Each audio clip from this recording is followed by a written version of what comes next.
मियां साहब आ रहे हैं अल्हम्दुलिल्लाह, यस आ चुके हैं, इस्लामाबाद आ चुके हैं, पाकिस्तान आ चुके हैं, सो बस यहाँ उनको देखना है हमें। बिल्कुल।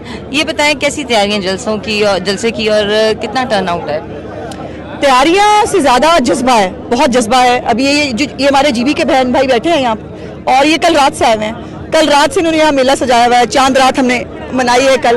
और अब जो है वो अभी बहुत सारे हमारे जो केपी, सिंध, बलूचिस्तान उनकी ट्रेन्स पहुँच गई हैं और अब ट्रेन के बाद उनको यहाँ पर कम्यूट करना होगा रेलवे स्टेशन से। हमारे जो बाकी काफिले हैं लाहौर के या बाकी पंजाब के, they are on the way, अभी वो पहुँचते हैं। मैं कोई बड़ा बोल तो नहीं बोलती, लेकिन ये बता सकती हूँ आपको कि इस जैसा जलसा पाकिस्तान की तारीख में नहीं हुआ होगा और किसी भी जलसे से आप इसका कंपैरिजन नहीं कर पाएंगे।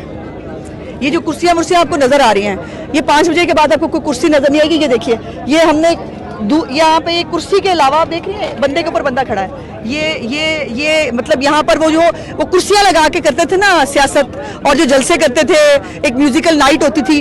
हम जो है वो दिन के जलसे करते हैं, तहजीब याफ्ता लोग हैं और सियासी लोग हैं। अच्छा, ये बताएं कि इस दफ़ा गैर रवायती तौर पे ख़वातीन की तादाद काफ़ी ज़्यादा है, क्योंकि मेरे हमेशा बहुत अरसे से हम कवर कर रहे हैं तो ख़वातीन को उतना ज़्यादा वो बूस्ट नहीं दिया जाता था, इस बार है।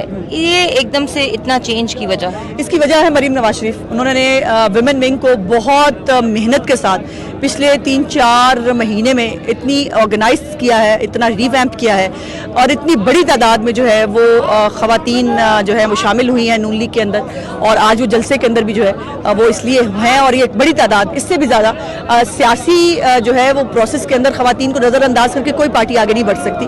और मैं एग्जाम्पल हूँ आपके सामने कि मुझे मेरे पास पंजाब की मेन स्ट्रीम का ओहदा है। मरियम औरंगजेब जो है वो पार्टी की मेन स्ट्रीम की जो है वो इस वक्त सेक्रेटरी इंफॉर्मेशन है। सो पार्टी जो है वो मरीम नवाज साहिबा के बाद चेंज हो गई है।